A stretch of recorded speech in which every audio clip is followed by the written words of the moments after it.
been about 2 weeks since you sat with the ayahuasca, and I'm wondering if the experience has morphed at all upon reflection, and yeah, what the effects have been for you.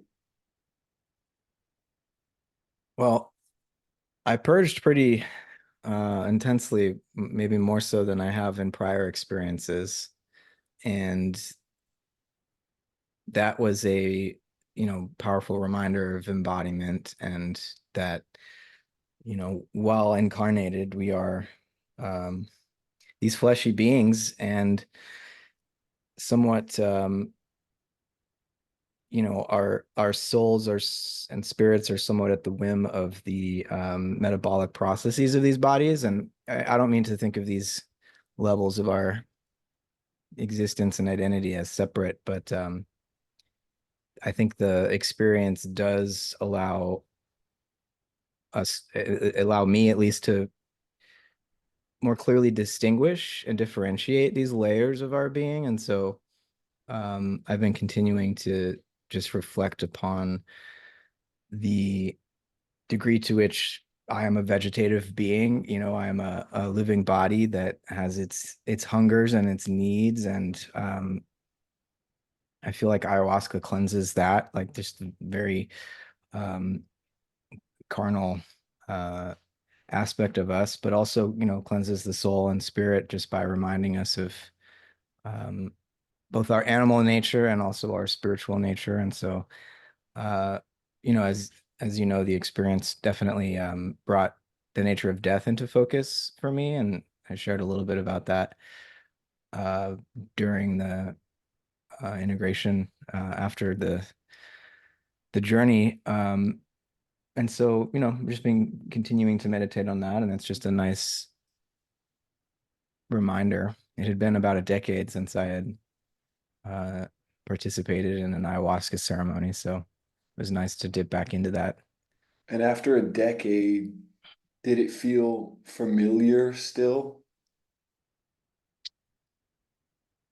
Yeah, it did. And, but you asked that, and I'm thinking back to some of my first psychedelic experiences, and yeah, there's something uncanny about that transition into an altered state, but also when you're there, for me, it always felt like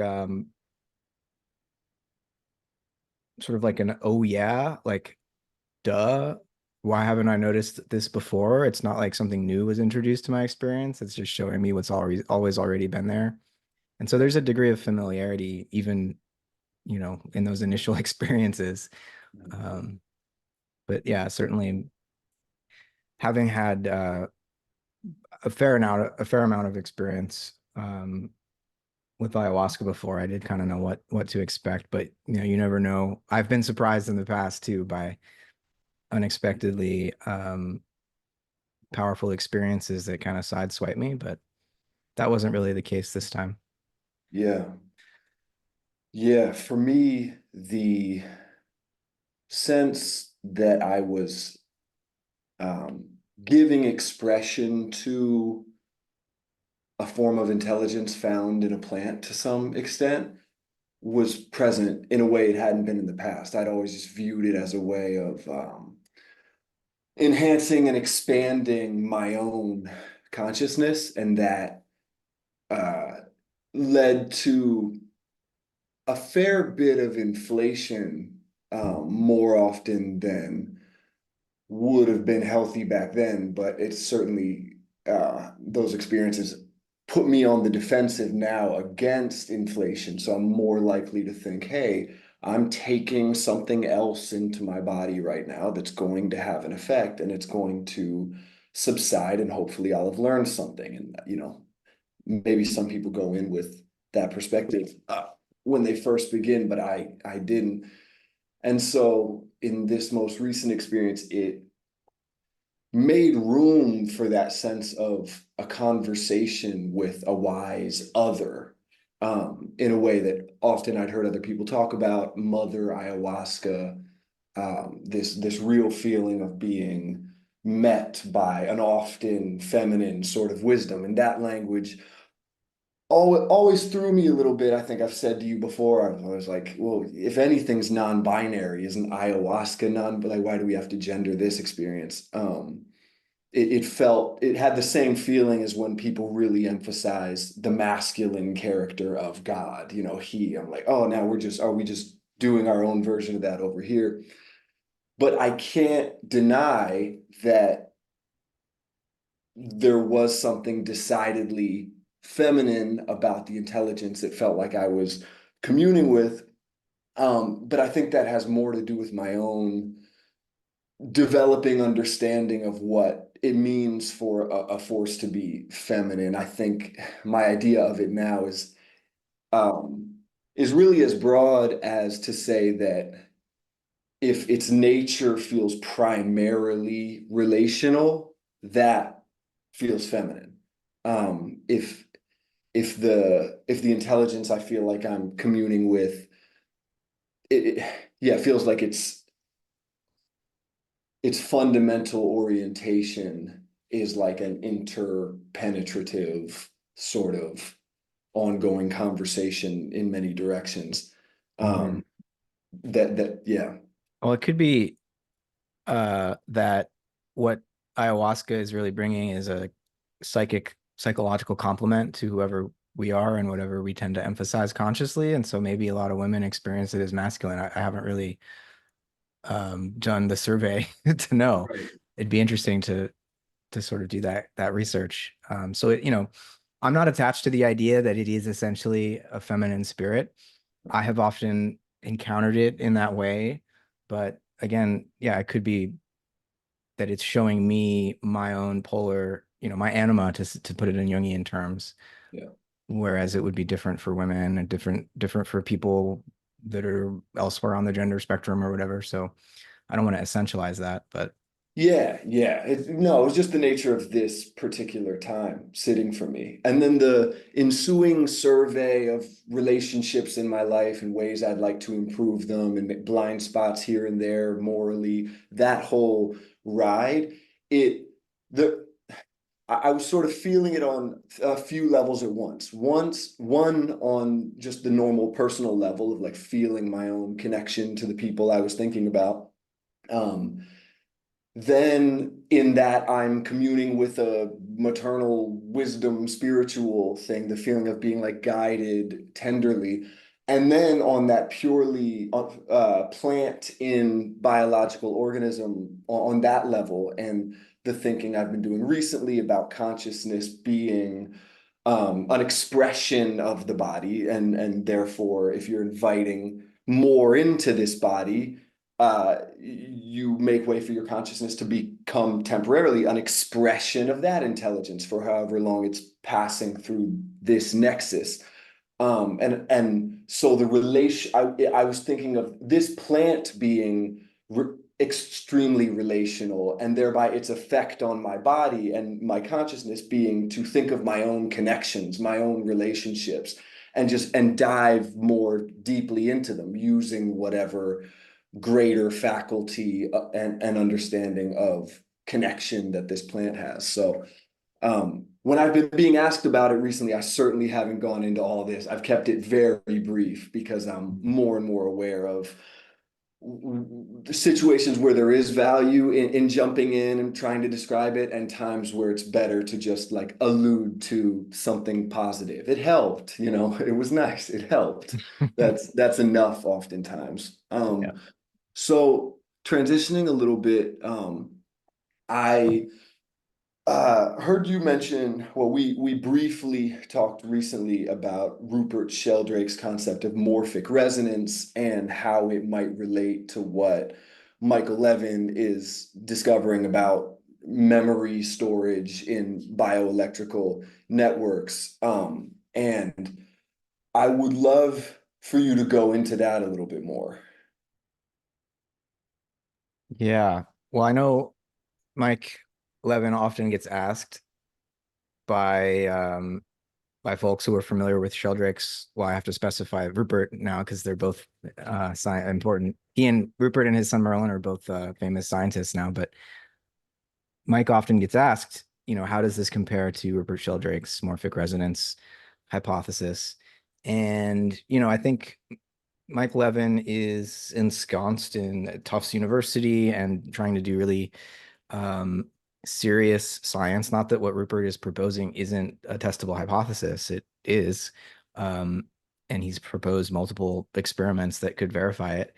And there's at least some evidence that there's something there to look for. I mean, let me lay out what his hypothesis is. Morphic resonance is this idea of a kind of cosmic memory, and that if some physical process or biological process occurs once, it's more likely to occur a second time. And, in mainstream biology, we have the idea of genetic memory and increasingly a sense of epigenetic memory, where there's something material that is passed on generation to generation. And, that's all well accounted for in standard, physicalist science. But what Rupert is suggesting is that, hey, in light of this hard problem of consciousness, if we just take that physicalist perspective on the biological world, there shouldn't be any consciousness. We shouldn't be here having this conversation. And so if we do include consciousness as something intrinsic to physical process, and certainly at least biological process, then how does that change how we think about memory? And if we also factor in what physics has told us about non-locality, it's clear that there's a kind of field of formative influences, let's call it, and that field is able to, I don't want to say transmit information, because it's not a transmission in the sense that there would be a speed at which, you know, a rat, one of the experiments that Rupert proposes is that if you create a maze with a particular, design, and let's say in Berlin in a laboratory, and you have a rat solve that maze a bunch of times, if you use the same design of maze in Idaho and have rats of the same species run it, you should find a statistically significant increase in the um, rapidity that they solved it. So that, the rats trying it after the Berlin rats uh, have a leg up somehow. And so there's this formative influence that would sort of be keeping every member of that species in resonance with every other member, and sort of a shared collective memory bank that's accumulating in this field of formative influence, or a memory field, if you want. That's, it's cosmic in a sense, but it's differentiated so that each species of organism is like tuned to a particular frequency of that field, and so more sensitive to what other members of its species is doing are doing. And Hmm. so then if we transition over to what Mike Levin is suggesting with bioelectric fields in cellular collectives, um, really, Mike Levin's only proposing local influences there. There is a field effect happening, but it's mediated by the um, contact between the cells, the cell membranes and their ion gates. Um, he's not needing to hypothesize or posit some kind of non-local field. So it's a slightly different hypothesis, but I think suggestive of uh, something more along the lines of what Rupert Sheldrake is proposing. Um, they're compatible hypotheses, but they're slightly different, right? One is non-local Hmm. and reaching into quantum physics and non-locality and all that. And one is local, just having to do, with the ways that electrical fields are established and maintained among cellular collectives in one particular organism, right? And so Levin hasn't done any experiments to see if he alters the bioelectric field in this flatworm, if other flatworms later will respond similarly or somehow receive a formative influence from the flatworm that he has manipulated. I don't know that he's found any evidence of that, but he's not looking for it either. So, Okay. uh, yeah, they're slightly different hypotheses.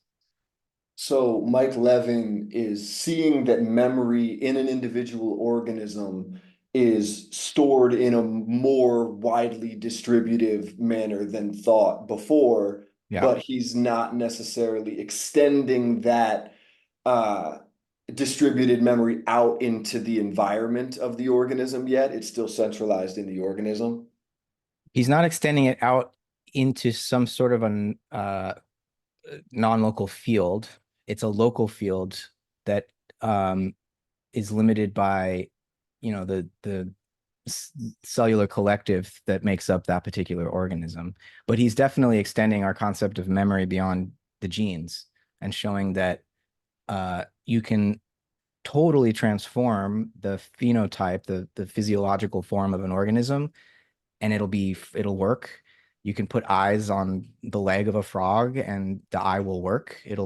The Mhm. optic nerve will go into the spine and in the brain. It'll be able to see out of its eye and its arm or whatever. Mm, Nothing in the genes has changed, but somehow the organism figures out how to successfully adapt to this perturbation that Levin or his lab assistants have made. And so it suggests that organisms are able to self-assemble as cellular collectives without having to be totally dependent on some kind of blueprint in the genes. And so it really does challenge the idea that that the genome is some kind of a computer program that boots up the organism. mhm, There's a role for the agency of the cells that compose an organism in achieving that form in an intelligent manner that's not reducible to just what's going on in the genes, right? And so it's a step towards the kind of formal causality, let's say, that Sheldrake is suggesting, Rupert Sheldrake. It's just that Rupert's is more cosmic in extent, and Levin's is very much about individual organisms. okay, okay. Um, I've heard you say that, and I've heard you describe Whitehead and other process philosophers as speculating in light of the findings of natural science.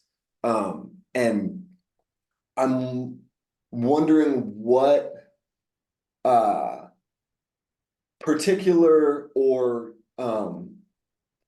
or maybe there were multiple findings in natural science that uh, brought forth the need for a new cosmological scheme in the most pronounced way. Does that make sense as a question?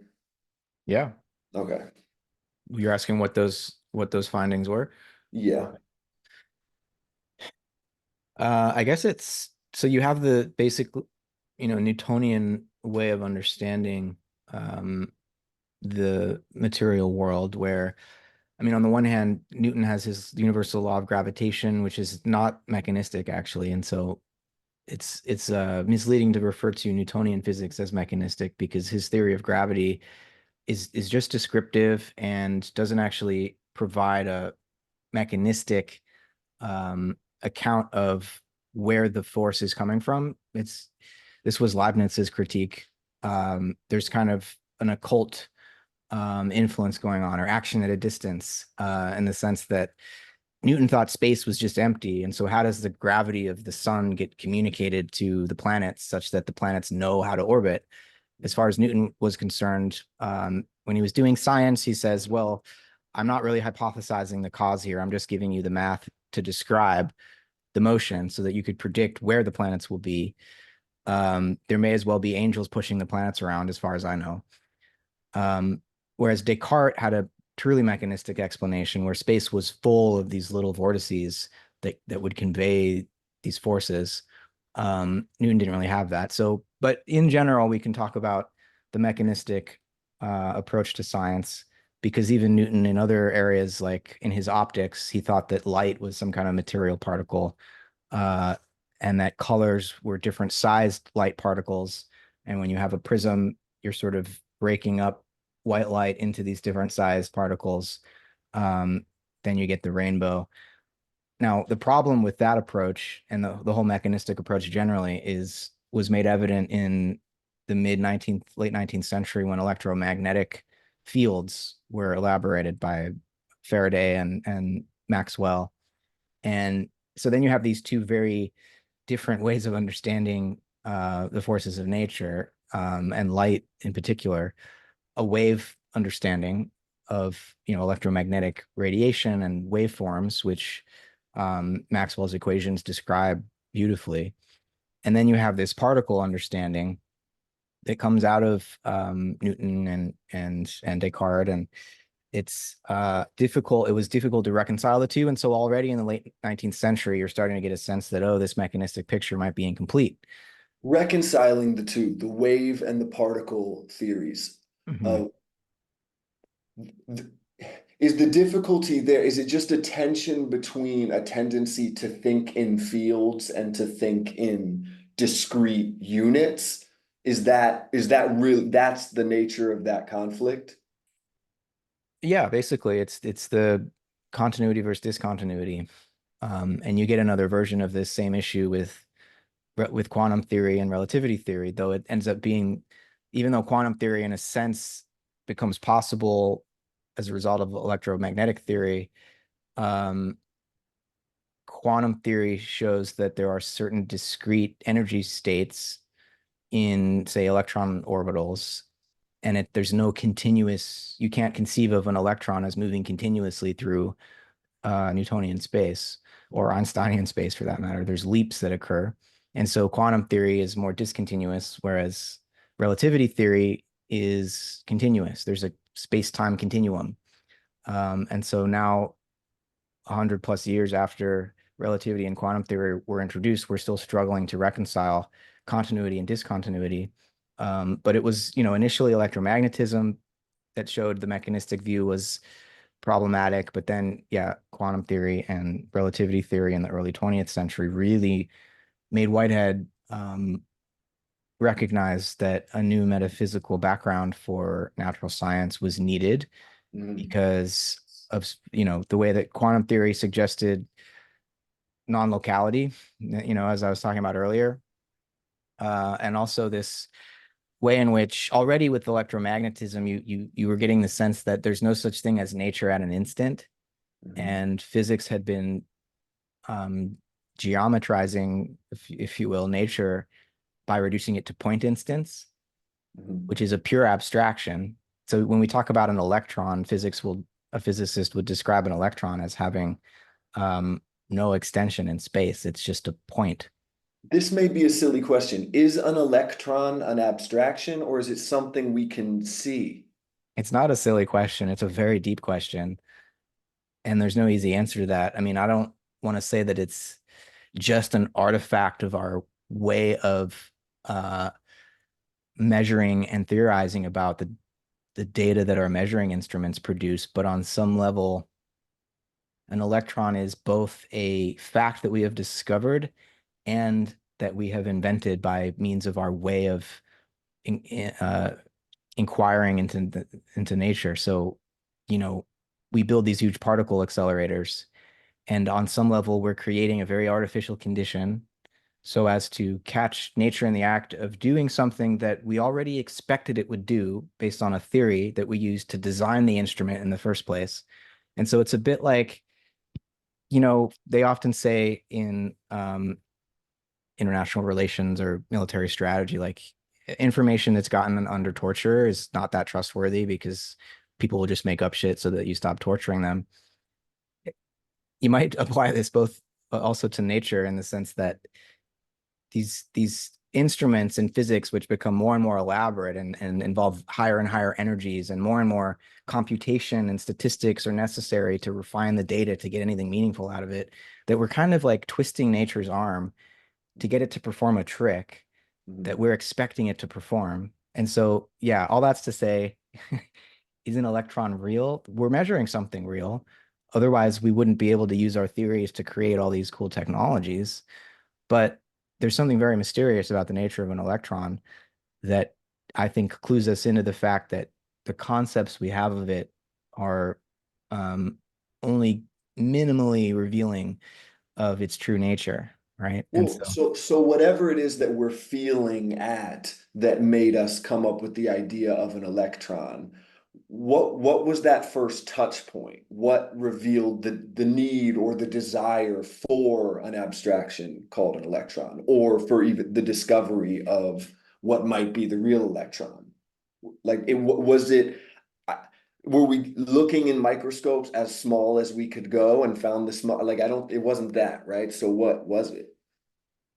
It's just an attempt to quantify electricity, which, really started to be studied initially like in relationship to animals and our nerves and so-called galvanic responses where, in the late 1700s, early 1800s, scientists were applying um, electrically charged rods and stuff to the legs of dead frogs and getting them to contract. And so they're like, oh, there's electricity in animals, and gradually refine our capacity.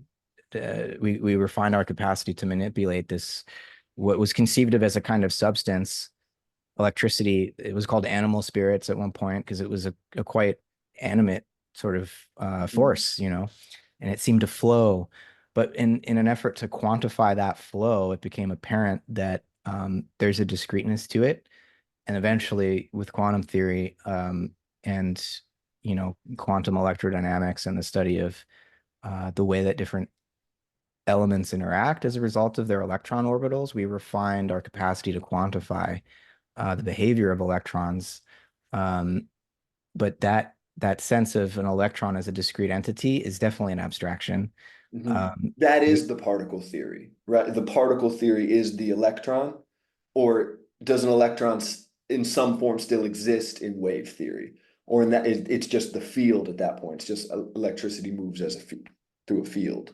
I guess we would say it's an electron as a particle is an excitation or a vibration in a field, and that field has a certain probabilistic structure that determines where it's more likely for the electron to be at any given time. And there's some places where it can't really be. Um, And so we can make statistical predictions that in the aggregate, when you're talking about, many billions of electrons are highly accurate. But when it comes to a single electron, it's nearly impossible before we measure it, to know where in this cloud of probability it might be. But, Okay. we're dealing with scientific abstractions here, which are true enough for us to make accurate predictions and working technologies. But you whether or not what the abstractions correspond to in reality is impossible for science to say, so we need to speculate a little bit to get at that.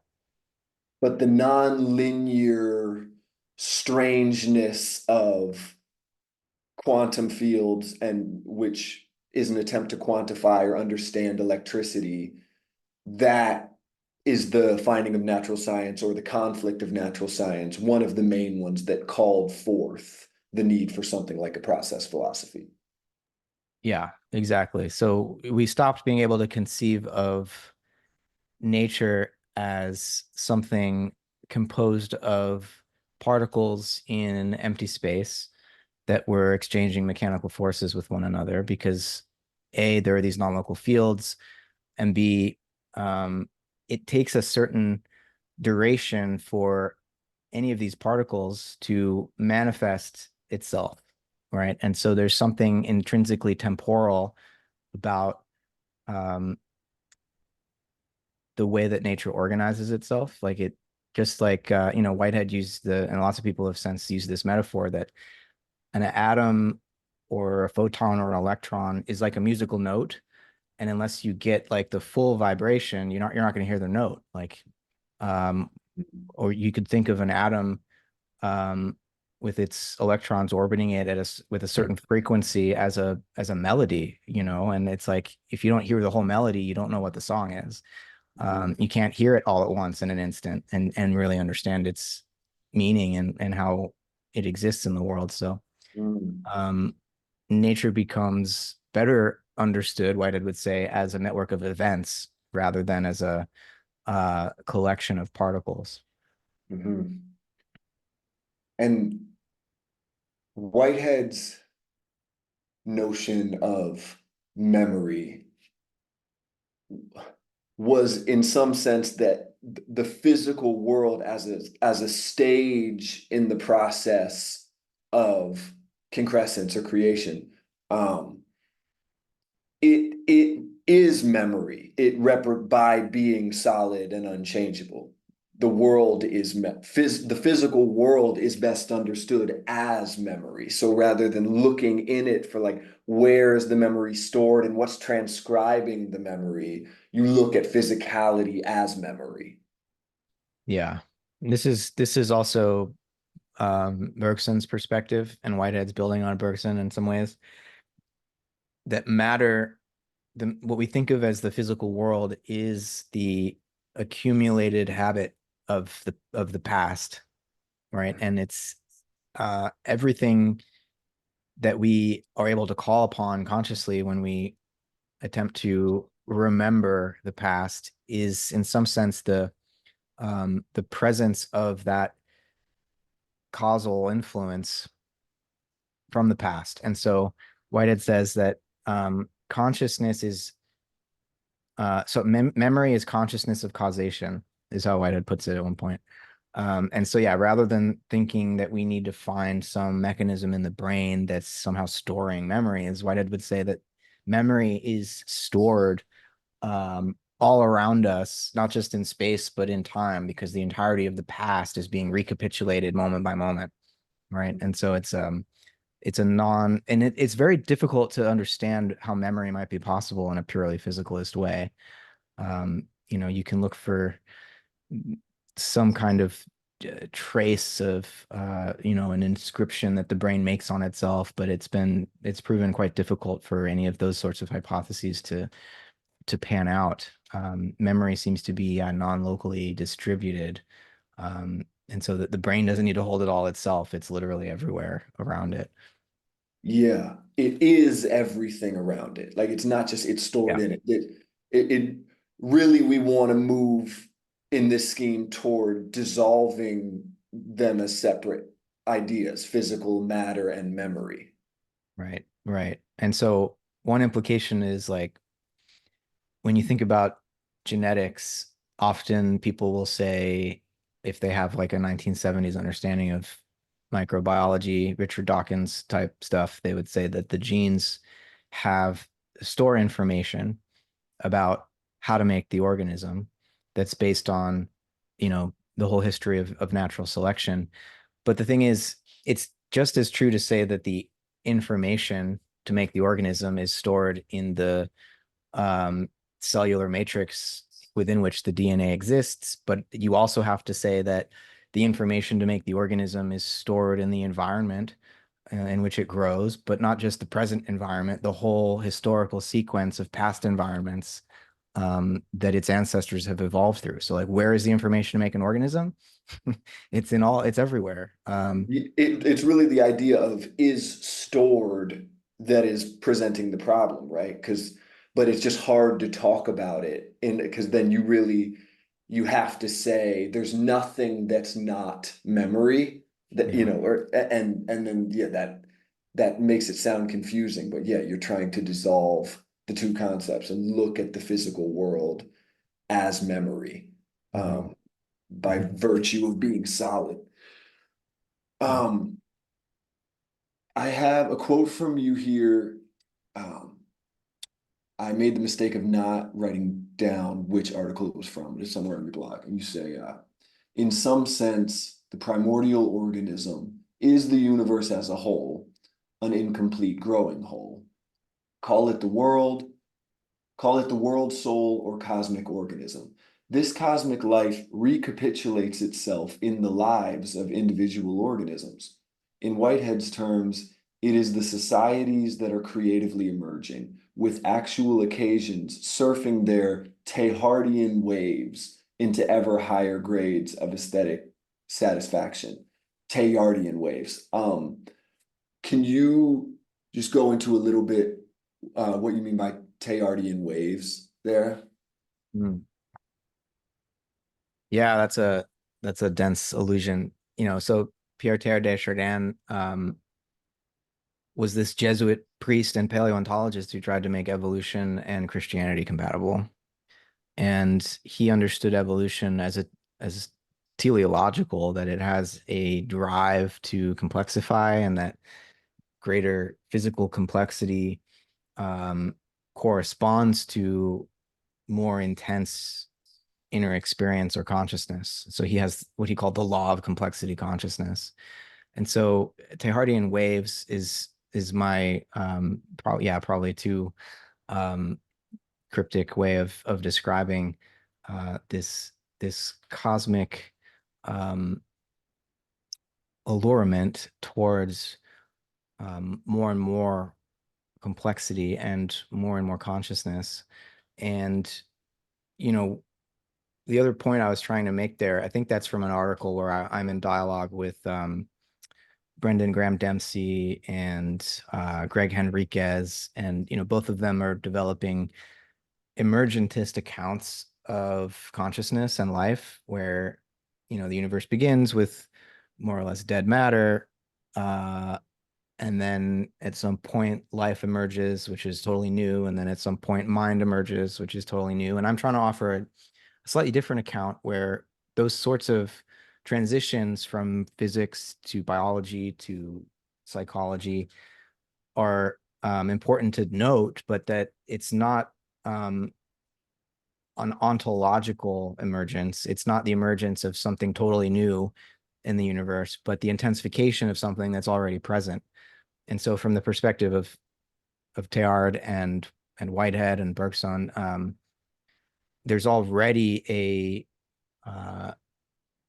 mental and sort of living aspect to the universe from the get-go.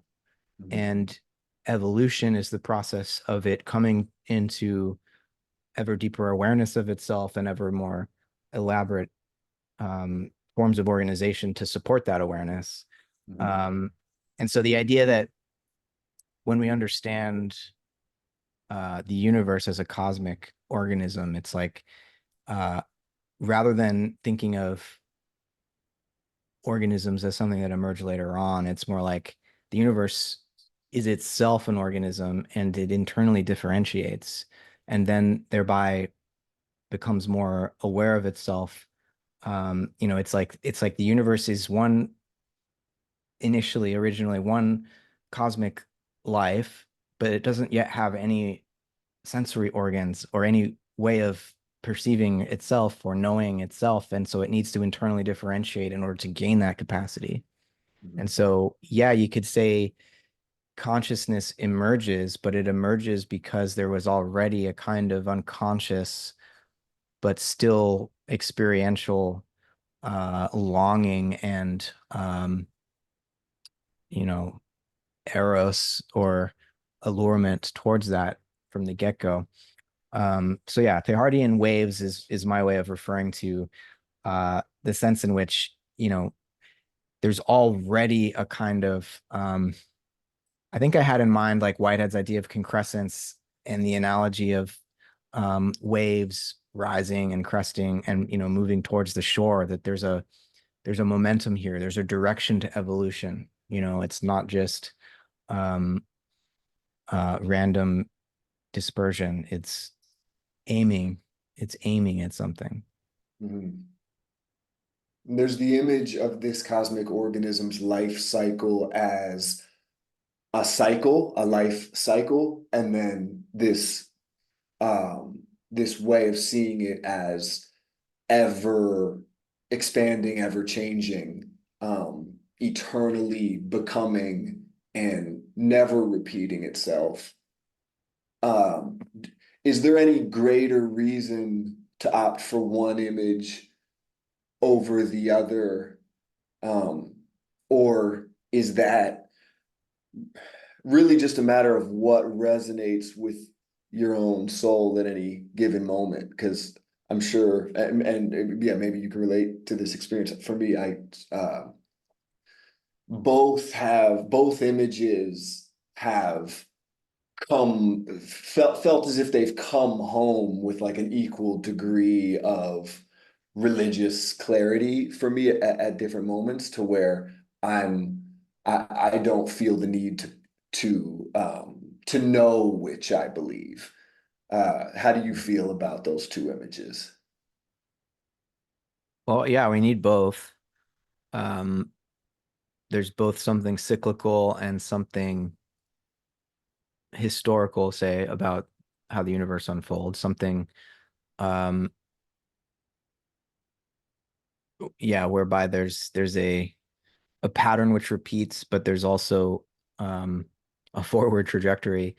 So, I mean, this is why I think the concept of concrescence is so valuable because it integrates both of these. It's both cyclical, or in Whitehead's terms, iterative. It's repetitive, um, a cycle, but it's also, he would say, cumulative in the sense that every concrescence, when it achieves its satisfaction, it then adds itself to sort of the data that the next round of concrescence will integrate.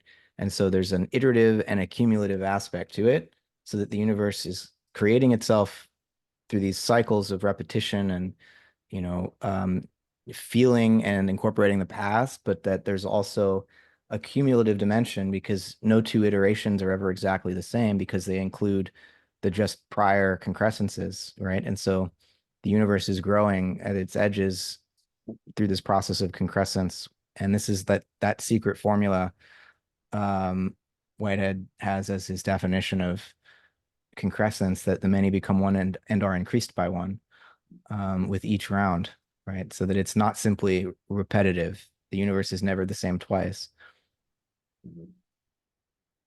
And that's an evolutionary process, right? That's like his generalization of evolution, where you get inheritance of the patterns of the past, but also each organism creates an opportunity for variation on that past, and those variations which prove successful, and we don't have to just reduce this to natural selection. Um, Success could mean a mutation or a variation brings more aesthetic joy, then that's passed on to the next generation. Mhm. Another quote here. Genetic templating is an important advance, genetic templating. Hmm. But we risk reification of nucleic acids as some kind of magical molecule if we make them the sole carriers of information.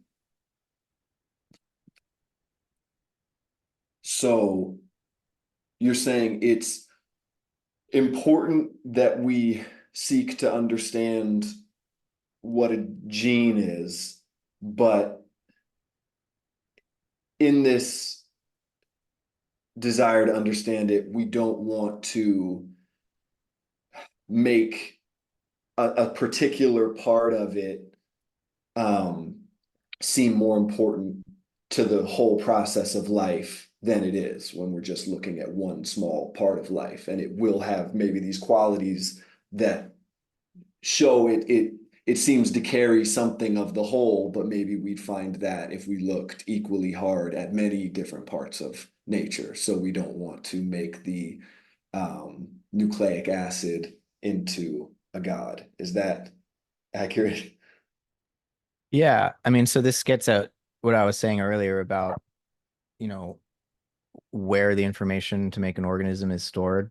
It's not just in the genes, but you know, what also brings this home is just the fact that if you took the DNA of an organism out of the cellular context, it would very quickly degrade. And the idea that DNA makes copies of itself is just false if you take that statement literally, because you already need proteins to make the copies of the genome. And so this old, Watson and Crick's central dogma, where there's a linear pathway from, DNA to RNA to protein, um, isn't true. I mean, this is accepted by biologists pretty much universally at this point. There's already a cyclical process there whereby the DNA depends on proteins to maintain its accuracy, to do error correction. Um, and really, the genome is a whole network of interactions. There's no linear cause effect thing where you have like a few nucleotides that code for a trait. There's like a handful of examples of it being close to that simple, but in the vast majority of cases, what we call a gene is really distributed across a whole network of interactions between the genome and the cell. And so a gene is another scientific abstraction. There are 50 some odd technical definitions in the context of different research programs as to what even constitutes a gene, right? Mhm. So we shouldn't think of it as some tangible physical thing. Mhm. Um, it's an abstraction that can prove useful in some situations, and in other situations, it hides a lot of the complexity of living organisms from us. So instead of thinking of genes as the master molecule and like the essential unit of life, as was the case for molecular biologists 50 years ago, nowadays, really, I think if you're going to look for the unit of life, it would be the cell. Mhm. Um, but increasingly, there's the recognition that organisms and their environments are a single field-like phenomenon, right? So we should really be talking about organism hyphen environment as Mhm. the unit of life. And so we have to be as holistic as possible. And it's not that reductionism can't reveal things to us, but that's never going to give us the whole picture. And Uh, so when you're talking to reductionists or, in whichever field of research you're engaged in, you're talking to computationalists of different sorts, and you're trying to um, poke at their dogma. It bears similarities to maybe that phase of the journey when you first become an atheist, that many people pass through, and you're talking to religious people, and you're playing your own game of logic to try and like blast through their presuppositions, and you think that everybody else is just dumb, but you're talking to yourself in all of these conversations. And do you find that when you're talking to someone that's very reductionist or computationalist in their understanding of how information is getting like transcribed over here and then passed over here, and then like it doesn't get over here until uh it have you figured out strategies of using reductionist logic, it's like to disprove it in a way, like getting inside? Do you feel capable of, yeah, getting inside that way of seeing, or do you sometimes find yourself you're just trying to entice someone out of it, that with little seeds here and there? hmm. Well, I try to remain curious about these different reductionist approaches. I want to learn more about, scientific practice and what um, is being experimented with in the lab. And, so I want to remain open-minded and curious. But I think where I come in as a philosopher and I'm a bit more critical is when reductionism as a method becomes reductionism as a metaphysics, where you think that the model is the reality. Mm. You can build a model of a natural process, um, by studying some narrow aperture of a real phenomenon and then going over to your computer simulation and running it and showing, I predicted exactly how this model, how these algorithms would play out. I now understand uh, the natural phenomenon. But there's a sleight of hand which occurs there because your predictions are you're operating within a model world. And when you go back into the lab and work with um, the actual cell or whatever it may be, and especially when you go out into the field outside the controlled conditions of the lab, what you thought of as a perfect knowledge of how all the parts work becomes absolutely useless because the real world is far messier and there's so much more going on than you were able to include in your model. And so much of reductionism is about making that mistake when it becomes a metaphysics or the basis for a metaphysics. You forget that you've made that translation from what you're directly observing in the natural world to the model where you're just dealing with math. Um, and you think in reductionistic terms about the certainty with which you can predict what's going to happen only when you're living in that model world. And How do so, we know when we've gone too far into the model? mm, when you become Robert Sapolsky arguing that physics proves that we're deterministic and have no free will, Okay. Yeah. that's when it's too far. The next sentence of that same passage. Okay, so I'm going to reread that top part now that I understand it better. Genetic templating is an important advance, but we risk reification of nucleic acids as some kind of magical molecule if we make them the sole carriers of information. It makes just as much or as little sense to say that the information required for making organisms is stored in the intracellular matrix and in the extracellular environment and historical sequence of environments through which that organism has evolved. Right. Okay.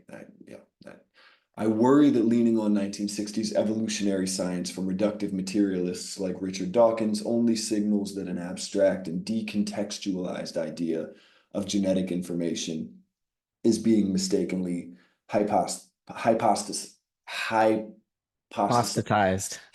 God Hypostatized. It's damn a it. screwy word. It I think means that's the first one that you've actually gotten me, like where I couldn't say it. Um, Okay, yeah, that all goes back to the fallacy of misplaced concreteness. That's essentially what you're at war with as a process philosopher, or not. Yeah, that's what you're. I could be a warrior, yeah. I'm a Yeah, warrior. exactly right. I knew you might take issue with that. Um, right. Okay. So the stuff I have written down here, it just goes back to things we've already discussed. Because yeah, I was thinking about the idea of information and where it's stored, and this idea of transcribing. If we're just barking up the wrong tree. Um, okay, I have a quote here. I'm actually not sure if it's you or if it's you quoting Whitehead. I need to start writing where I'm getting the quotes and not just jotting them down. Accordingly, the ultimate physical entities for physical science are always vectors indicating transference. Okay, so that's where this chase for the information pieces comes from. It's not like we get lost in our models, but the truth is when we just look at the physical world, the entities seem to be, yeah, that's a great way to say it, vectors indicating transference. Something's getting passed. There's something important that is like exchanging hands. But then you look at the hands and they're also the thing being exchanged. And so the model making thing can never catch up. But that of a vector indicating transference. And there's something that was initially tough for me about the word vector that now I love what it encapsulates as a word. But if so, and it feels they might be different, but it feels just like nexus to me. And concrete, like it's these things twisting up together, like coalescing is the word that like I associate concrescence with, a coalescence. And then vector and nexus. In defining a vector, am I missing anything in my understanding by just thinking of it as like things twisting together? No, I think that captures it. That was Whitehead, and in that context, he's critiquing Newton's understanding of motion, where again, if nature is understood to be fully present at an instant, in Newtonian physics, or kind of Laplacian view of the universe, like if you knew the current position of every particle in the universe now in this instant, you could predict the entire future, in principle. You'd need a huge computer to do it, but in principle, you could. Now, what Whitehead is saying is in that conception of the physical world, where there is such a thing as the physical world as it exists in this instant, you can't make any sense of velocity because velocity, for its definition, requires some reference be made to a transition, to a future, to a directionality in the flow of the energy that's being expressed. And so he's basically That's a saying, Teilhardian wave, that the sense that it's sure, it's yeah, you could okay. think of it that way. Yeah. Um, yeah, when you see that time is not just a um, time is an ambiguous term. Duration in Bergson's sense, which is a deeper concept, more experiential concept than time as something you measure with a clock. Um, nature is essentially um, duration. It's essentially this creative flow. And if you tried to freeze frame it, you're always going to be dealing with an abstraction. Um, and so when we That is understand, what an abstraction is then, right? A freeze frame. That's we could just think abstraction equals freeze frame. that's pretty, that seems pretty accurate, yeah. Um, mhm. Freeze frame, taking something out of its context, um, which is which is also totally essential to human life. So it's not like abstraction's the bad guy. It's just mistaking abstraction for what's concrete is what Yeah. plays the devil, as Whitehead would say. Um, because even our sense experience, even our visual stream, our auditory stream, we're abstracting one layer of one frequency of the environment of vectors, you could say, Mhm. um, and interpreting it. And so we wouldn't survive without abstraction, and we wouldn't have so much beauty in the world, and the world wouldn't have so much texture unless abstraction was part of how nature organizes itself. So I don't want to give the impression that abstraction is bad and we should stop doing it. That's No, but the thinking of it as a freeze frame.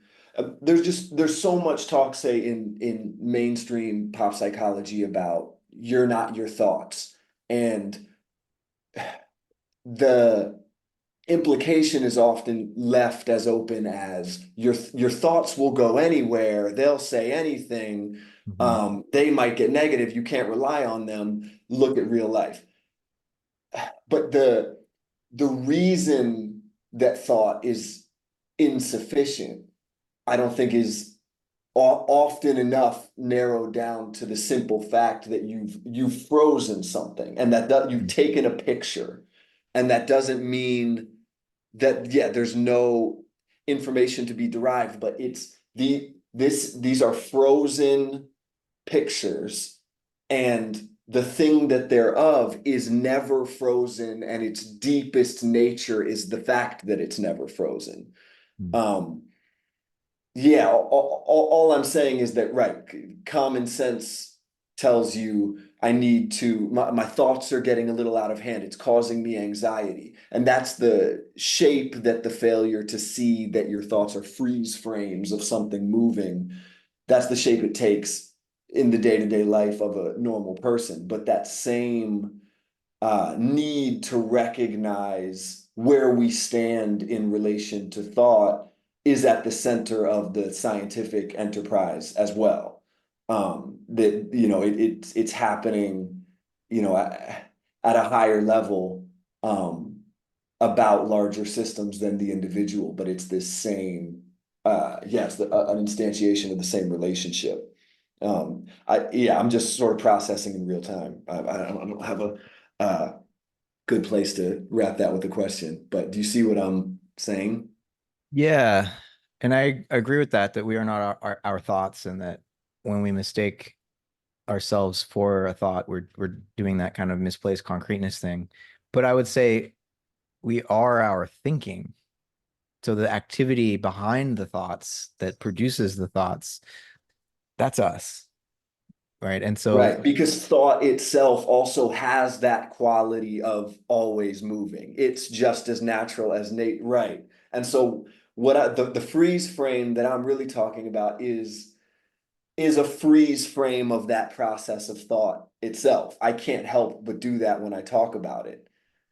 yeah, and Yeah. we Okay. imagine that, like, uh the we say I have a thought, we think of ourselves as separate from the thought, and in some sense we are, but in a temporal sense, like the thought is the excretion of the activity of thinking, and we become overly identified with the product of our thinking and think about ourselves, and then we become overly identified with our thoughts about ourselves, which is a more the self, the thinker, or better, the thinking activity that we are is a rather slippery, um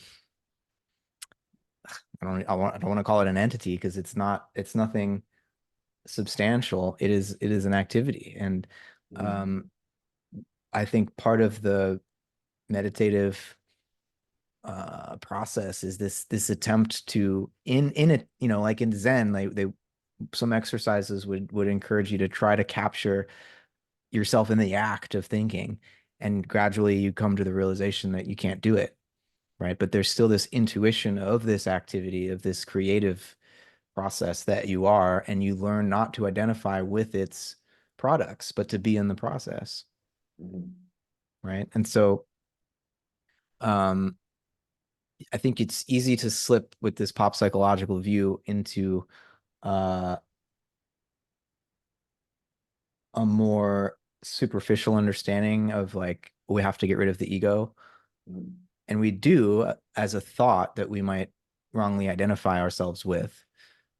But if we think of the ego in the sense that the German idealists spoke about it, you know, the Ich, the way that Fichte would talk about it as an activity and not a fact that we can observe, it's not something separate from us that we hold at a distance and, you know, reflect upon. It's the source of the light that makes reflection possible in the first place. You Mhm. know, that's what we are. Um, so, you know, the ego gets such a bad rap, and I think on some level it just depends what we mean when we use that term. But I see there's a lot of casualties, let's say, where, you know, people are seeking to be egoless and end up just checking out of life in a way and not taking responsibility for themselves and others, and spiritually bypassing a lot of psychological distress because they're just think that the goal of spiritual practice is to not identify with all of that stuff. Mhm. And so you become potentially like derealized, or in the sense of thinking that, oh, this is all a simulation anyways, I won't identify with anything that's arising. um I think we, you know, for me at least, a authentic spiritual life would get you more involved, and you might even initially suffer more because you feel more, and you don't want to get stuck in some case of mistaken identity, but also recognize that you are a source of novel action. Like you have, as a self, which again is an activity, not a thing, you are a portal for the spiritualization of the world, if you want. You're not nothing. And the goal of spiritual life is not just to dissolve into oneness. Uh, the reason there is anything at all is because the one wasn't satisfied with that kind of non-dual, undifferentiated unity. And so I just feel like we're here to accomplish something, But that right? detached um, dissolution that comes with a lot of people's foray into Buddhism, then we've talked about it before, and it gets characterized as a misunderstanding of Buddhism on some level. Like the real wisdom at the heart of Buddhism wouldn't result in being merely detached and disidentified. Um, and I hear in that a desire to pay due respect to something as impactful and deep as Buddhism, if we want to, you know, isolate it as an abstraction. But when I was reading a bit of Rudolf Steiner on Buddhism, he didn't seem to have a problem characterizing it, even, you know, in its true form, as world denial. Um, and so I guess my question is, do you think we are really doing an injustice to the Buddhist tradition if we go ahead and characterize it as life denial at its core? I think that's more of a Western caricature of it, and the way that it got translated into uh, European and American contexts, um, you know, in the 60s, but already in the prior decades.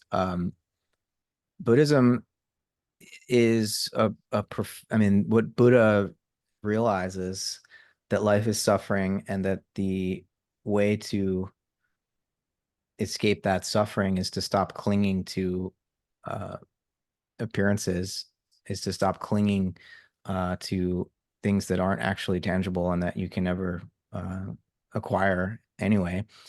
Um, Clinging and identifying with though, like that ends up being the tricky. Don't cling. It's like, yeah, of course we don't want to cling. Don't identify with. You're like, no, come on, that is us. And you're like, well, I'm attached now. I'm clung.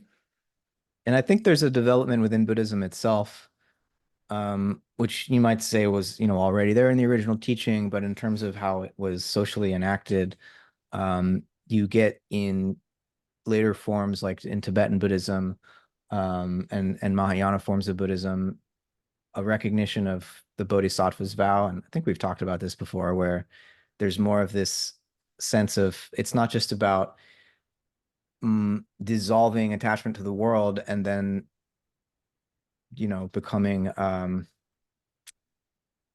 escaping the wheel of suffering and karma, and you're just and some samsara, and just being, nothing. And that might be described as world denying and um escapist even. But there's this other vector in Buddhism through the Bodhisattva's vow, where instead of leaving samsara to dissolve into nirvana, you commit to alleviating the suffering of every other sentient being, and you're not leaving until that task is complete.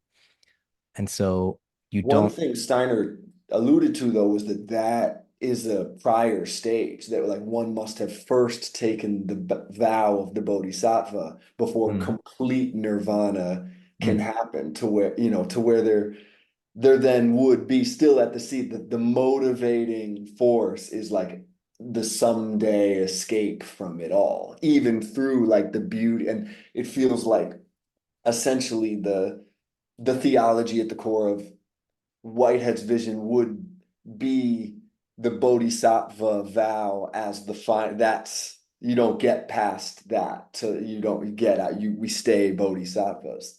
mm, Um, and then maybe that like that's a huge difference, even though it's just like one state. It's just it takes away the idea that it's there can't be a kernel of it that says I'm doing this so this can all be done. It's like there's life affirmation built mm. in. Yeah. Yeah. I mean, in Nietzsche's like eternal recurrence and like yay saying, yet saying attitude to existence, I think becomes relevant here. Because I mean, at least for me, what I've gathered in this 38 years of life so far, that at least that I can recollect, um, there's no escape, there's no end, you know. We don't just go to heaven when we die. We come back for another round, and that seems to me at various levels to continue indefinitely. Um, and so if we approach spirituality and spiritual practice with that in mind, I think a lot changes, because we're no longer looking for just some final, uh, conclusive state of bliss or something. I mean, yes, we can alleviate suffering and be non-attached, but uh, we're always going to be embodied in some form.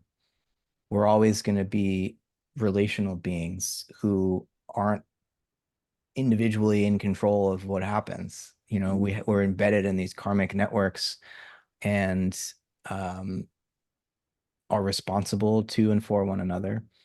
And so it's a different vision than um, a kind of up and out spirituality, where the goal is to escape. Um, but I think, in terms of like Steiner's view of Buddhism and its relationship to Christianity, I mean, Steiner is a Christian, but he's very kind of ecumenical and inclusive of the accomplishments, the achievements of other spiritual teachers and traditions. And so it seems to me that what he's suggesting is that like Buddha purifies, and Buddhism as a practice is purifying and preparing our souls or our astral bodies for um, for the Christ being to Mm. transfigure us uh, at a deeper level, so that it's not just a matter of our our souls being um, pure and no longer clinging and driven by desire, but that in some sense our bodies have been transfigured and transformed, and the whole physical cosmos in some sense has been spiritualized. And so it's like this deed by the Christ event for Steiner is uh, a sacrificial deed whereby you know even Steiner would say even the gods or the angelic hierarchies were surprised by the decision of this great sun being Christ to incarnate and die as a human being. It's like nobody saw that coming, and it's a response to why the human soul became so desirous and clingy in the first place as a result of a fall, and so Buddha sort of like stops the bleeding, but then Christ would grant us this deeper sense of like eternal life, let's say. Um, and that's a very sort of figurative account of it, but Steiner sees this an evolution of consciousness moving through these different world religions, and that each one is a step along the path. And you know no doubt in future epochs the Christ event will be uh, supplanted by some as yet unimaginable you know transformation, because again I think this is just an endless evolutionary process that as Whitehead would say, like not even God knows where we're headed.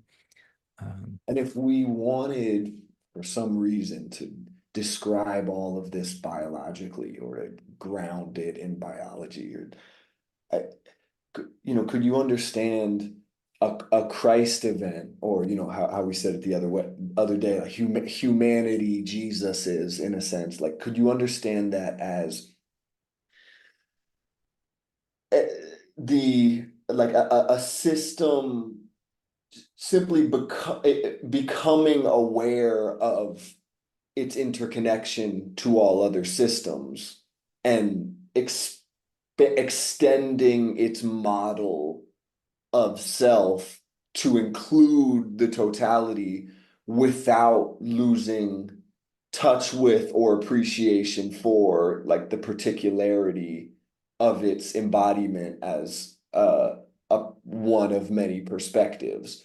And so when you're watching the evolutionary process, um like if you wanted to solely talk, if somebody was for whatever reason allergic to any language that reminded them of religion, right, did not want to talk about this as God, Jesus is like, just keep your words, like it's not like if we destroyed those words we're not in reality anymore, right, like there could be one without it, so how could we describe it otherwise? Yeah, this scalable self model would be a good image, would you say? Yeah. No, I did get kind of churchy there for a second. Um, It's all good. this is why I love Teilhard de Chardin, because he, in the human phenomenon, he really does describe in physical, biological, and then sociological terms in terms of the history of the earth, uh, what for him is a process ultimately of Christogenesis, he would say. So, there's cosmogenesis, physiogenesis, genesis, uh, and then anthropogenesis. And when the human being emerges for Teilhard, it's this indication of um, a switch in the direction of the evolutionary process. He would say before human beings, there was more of a sense of raying out and differentiation of life, searching all these different strategies, groping towards that form of biological organization, which would afford the breakthrough to self-consciousness. But once the human being was discovered and this self-consciousness was achieved, then all of a sudden what was spreading out begins to converge. And that convergence leads to the emergence of the noosphere, right? This shared collective consciousness whereby all human beings become intimately connected to one another at the same time that we also become more deeply personalized, right? So it's not just this homogenous one mind that like we become the Borg, like Teilhard's vision Yeah, was. yeah. We do become more deeply um, in touch with our unique personalities. But the person to be a person is to be in relationship to other persons. It's like part of the essence of what it is to be a person. And so for Teilhard, you get as the noosphere arises, human beings are becoming increasingly personalized and increasingly communal, and we're building the body of God together.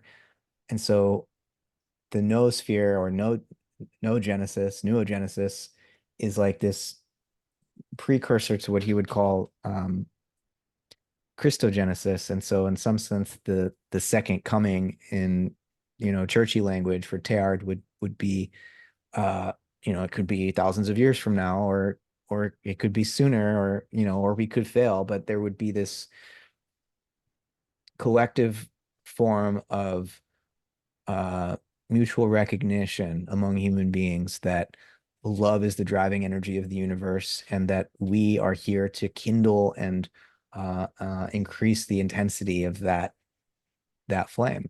Mhm. Um, and so for Teilhard, like you can read the whole evolutionary process as leading to that. And, you know, biologists might nitpick here and there, but we're always going to have an interpretive lens on the data, on the facts, on the Mhm. evidence. And Teilhard has his lens, and I think it shows at least that there need be no contradiction between a a spiritual view and even a Christian view of the universe and a scientific view of the universe. Like there Mhm. can be a compatibility here. And, it's more a matter of the heart than it is a matter of the mind, because even a reductionist is going to be imposing an interpretive frame on the data and Mhm. interpreting it as totally meaningless. But they're still going to need to make meaning for themselves as human persons and say, I'm the meaning would come for an atheist from this heroic sense of, being courageous enough not to need the universe to give you any meaning. I can make it myself and, Right.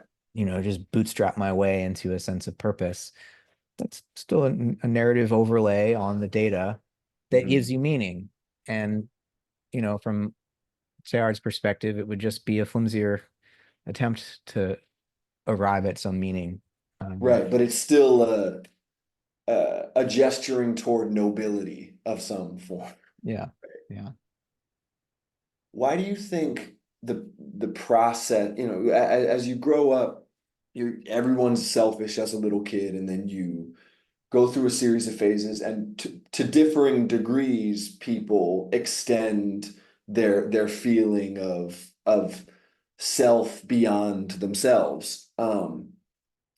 And that, yeah, that's not to say, obviously, we're not really assimilating people saying that's me, but there's the feelings become more free flowing. Someone else's feeling can more easily enter into you. And it it seems like to some degree we learn this, but it you can't really pinpoint like, and this is when I learned I should open up and be it's sort of just part and parcel of the process of development. And then some people's just seems to stop. They can continue having diverse experiences with lots of different kinds of people. um and you can think of that as a choice, like someone decided to be more selfish, but it almost feels like it can never truly be a choice if they had been made aware of how much better and easier it would be to open up to a more free-flowing exchange. It seems more like a lack of understanding that stunts that process. And then for some people, it barely ever gets started, and yet you have psychopaths. Um, And we've talked before about the necessity of evil in like the creative procession of this ever diversifying march of life. And so on one level, you could look at, we our development is more and more nodes in the network understanding their identity with the whole until the great event when we all connect, and again, not necessarily become one mind. We can still be in our individuality, but find ourselves in a world full of just like loving conscious others, and we're just now building together, and all of our obstacles come from like outside of our own humans, just things we don't understand yet, pressures that we're just trying to um but it seems that because we don't necessarily always need environmental uh, setbacks to make somebody into a completely non-empathetic creature. I mean, that's the difference between sociopaths and psychopaths, right? Like shitty socioeconomic or just social conditions make a sociopath, and a psychopath can be born anywhere. There just are this factor that's going to like move through and just disrupt things by like being able to look right in your eyes and just break you as a system. Um, and is we is that eradicable, do you think? Would we want to eradicate it?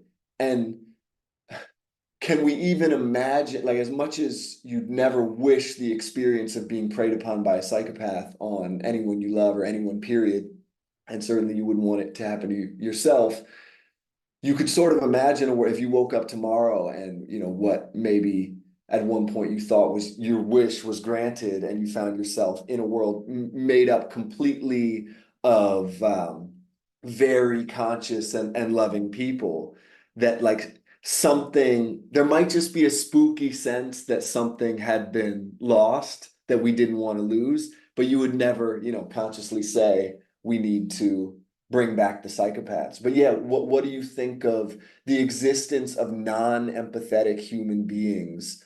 How do you think of that in relation to the creative necessity of evil in a process theological framework? And if it makes no sense to make that particularly a process theological framework, then yeah, discard that last part. But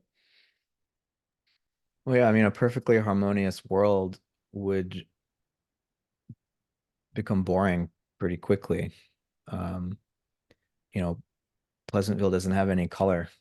It doesn't have any eros that's like pulling the evolutionary process forward. And Whitehead's account of evil, I think, is one of the most powerful aspects of his cosmology and his process theology, where evil is novelty, but a particular society refers to something as evil because it's novelty in the wrong season, as he would put it, because it disrupts our settled habits. It disrupts our mores, our morality. I feel that, but no one calls an earthquake evil, even though it's a Mm, tragedy. And so you just want, like, maybe the desire to eradicate, like, evil it's personal. It's all about, like, I read a book yeah. called the Anatomy of Evil, and it was a traumatizing book because like this guy has categorized like the levels of evil and then takes you through instances of it. And obviously when you get all the way to the end, you have like torture as art, right? And that that there's so many other ways to add novelty to reality, even ones that involve like suffering. And like, it seems, I wonder if my illustration of like, what if we woke up and it was all loving human being, like, wouldn't we have lost something? I i wonder if that's silly, and as long as you still have nature doing what it does, and you have, say, an earthquake or a storm, there are factors outside of you that are gonna, sweep away your city one day. Like, I don't know if we'd feel the absence of real evil, which is like a personal and willing pleasure in destruction. And now, but before you answer that, I'm just the but then we talk about a pan-experientialist universe in which, okay, even if we eradicated what we consider to be human evil, insofar as what we're dealing with in this physical sphere are sensation seeking orbs of experience, then anything destructive has some kind of willing behind it, some kind of intensification for something. And that's what we pinpointed as evil with a human, is that something is getting pleasure, is right, pain as art. But if it's all creative from many angles, maybe there's not as much of a distinction between an earthquake and a psychopath as you might think. What do you think of that? Yeah, I mean, this is a bit of a difference that exists between my two philosophical heroes, like Schelling and Whitehead. Um, Schelling would, I think, agree with what you're articulating, that evil is a uniquely human capacity, because we as free beings are constantly in a situation where we decide between good and evil. Whereas in nature, even if there's experience pervading everything, that degree of free conscious decision is not yet um, especially notable. Like we don't Because I blame, step on bugs and there's not malice behind it. right? And you know, a mama bear protects her cubs and eats and dismembers a human being. We don't say that's evil, that's instinct, right? Um, and so, Schelling, he quotes this theosophical, not in the Blavatsky sense, but just this, let's say, esoteric thinker named von Bader. I'm forgetting his first name, but he says, it would be nice if human beings simply fell to the level of animals when they commit atrocities or evil deeds, but actually human beings can only fall below the level of animals, or be sort of spiritually um, in advance of them. So animals are not evil. And similarly with natural disasters, human beings might interpret them as acts of God, but as we've become more secularized, we tend not to do that. But there was this moment that really did lead to the rise of like the credibility of atheism and the unbelievableness of religion in the earthquake in Lisbon in mid 1700s. Um, it became, it was Sunday. Everyone's just getting out of church, and then this earthquake happens, and it topples everything. All the buildings collapse, and then a tsunami just drowns anyone who survived that. And um, it was just a shock to the belief structure of Christianity, because here are all these seemingly devout Catholics attending church, and then God just decides to wipe them off the map. And this became like a crucial historical event that Voltaire used to caricature and sort of lampoon this idea of God creating the universe as the best of all possible worlds, because clearly it's not. Mhm. Uh, but as we've secularized, we're less prone to imagine natural disasters as acts of God, even though we sometimes use that phrase. Yeah. Um, and so, yeah, with Whitehead, he's evil is becomes more of a general term that's just a function of um, novelty that's out of place, as I said earlier. And I'm not sure. It's hard for me to decide which of these perspectives is uh, more valuable, because on the one hand, I do think of the human being as something unique, but we're unique not because we're separate from the rest of the universe, but because we more fully embody and are uh, self-conscious of our status as cosmic beings, right? So it's almost like we become a microcosm of the cosmos, and by virtue of that, have a more intense relationship to novelty and to creativity, and we recognize its power to bring forth, to bring more love into the world, or to bring more strife and separation. Um, but you in the beginning of your comment that got us into this topic, you talked about children um, beginning as more selfish, and I think we could look at that in different ways and say, well, I would ask, are children born selfish, or are they born selfless, in the Mhm. sense that, initially we share a body with our mother, and then we're born, and still for the first couple of years, or at least the first year, like in really intimately connected to the mother, and gradually differentiate ourselves. And you might say, I totally get why people say children are selfish, because they just scream and want and don't really care what the adult might be, the parents are feeling. Um, they're just these wanting, needy creatures. But is that because they're selfish, or because they're undifferentiated from, in other words, selfless? They're undifferentiated from mother and from parents and caretakers.